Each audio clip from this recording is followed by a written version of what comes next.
मालिक को प्रणाम।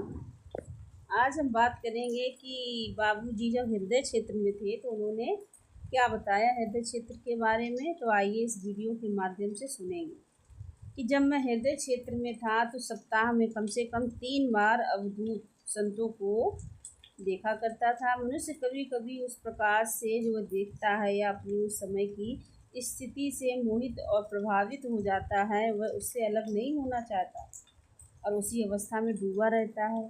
ये तरक्की के किसी भी स्तर पर हो सकता है। अगर कोई अवधूत संत प्राणाहुति देता है तो उसे पूर्ण प्राणाहुति देनी होती है, जिसका परिणाम ये होता है कि अभ्यासी स्वयं अवधूत बन जाता है। सहज मार्ग पद्धति में अवधूत गति के लिए कोई स्थान नहीं है, क्योंकि इसमें आरंभ से ही हम सभी वस्तुओं में सामंजस्य लाते रहते हैं। इसके अतिरिक्त यह तो एक विशुद्ध अस्वाभाविकता है जिसका सहज मार्ग पद्धति में प्रवेश नहीं हो सकता। हृदय क्षेत्र की यात्रा समाप्त करने के बाद मैं उस क्षेत्र में पहुंचा जो सूक्ष्म है।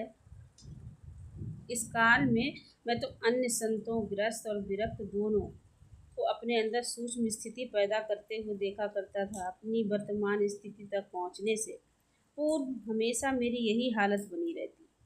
ध्यान के बीच जैसा मैंने अपनी डायरी में लिखा था कि मैं एक विचित्र प्रकार की स्थिति महसूस करता था।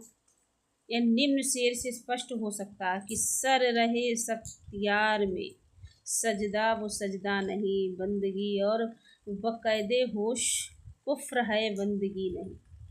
अर्थात प्रार्थना में सिर झुकाने पर अगर मैं पन का एहसास बना रहे, मैं सिर झुका रहा हूँ, तो ये प्रार्थना ही नहीं है। समर्पण के साथ, समर्पण के बाद अगर उसका ख्याल भी बना रहे तो वह ढोंग है, समर्पण नहीं। जब आप गुरु के पास आध्यात्मिक प्रशिक्षण के लिए जाते हैं तो सामान्यतः आपको भरोसा रहता है कि वे आपके कुछ काम आ सकते हैं। जब आपको उसकी अनुभूति होती है तब श्रद्धा पैदा होती है। आज्ञाकारिता अपनी चरम सीमा पर जाकर आत्मसमर्पण बन जाती है।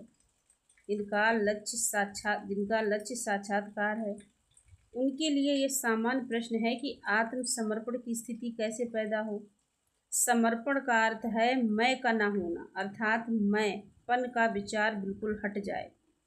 इसका सबसे आसान तरीका है कि हम हर समय प्रेम और भक्ति के साथ ईश्वर पर निर्भरता बनाए रखें।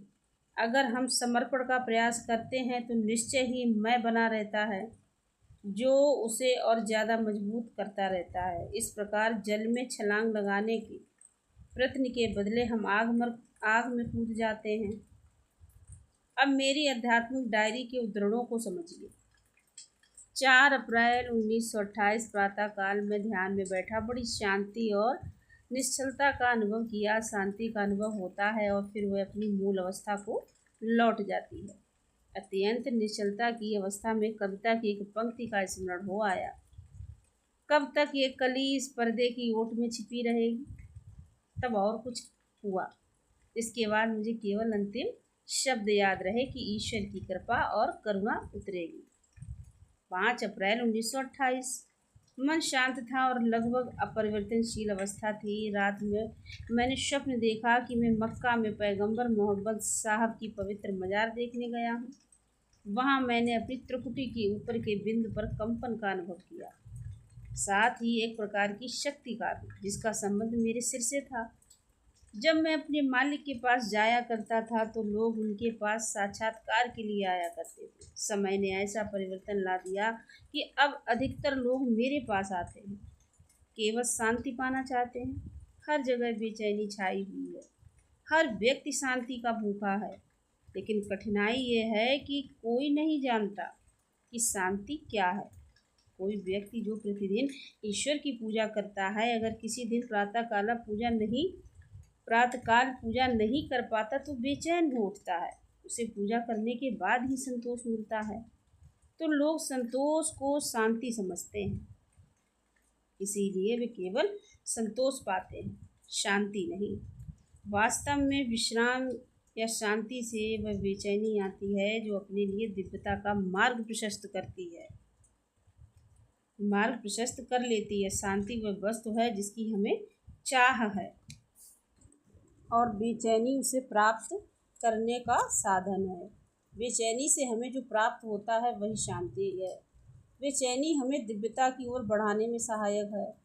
शांति और अवस्था सुषुप्त होती है। शांति की अवस्था सुषुप्त होती है और संतुष्टि की अवस्था क्रियाशील। शांति अपनी चरम अवस्था पर शांति रहित शांति बन जाती है, जबकि संतुष्टि अपनी चरम अवस्था का ठोस और भारी हो जाती है। शांति ईश्वर के शांत पक्ष को छूती है और संतुष्टि ईश्वर के क्रियाशील पक्ष को। अगर हम वास्तविक शांति चाहते हैं तो हमें अवश्य ही क्रियाशील होना चाहिए। संतुष्टि मनुष्य की उपज है, जबकि शांति ईश्वर की। धन्यवाद।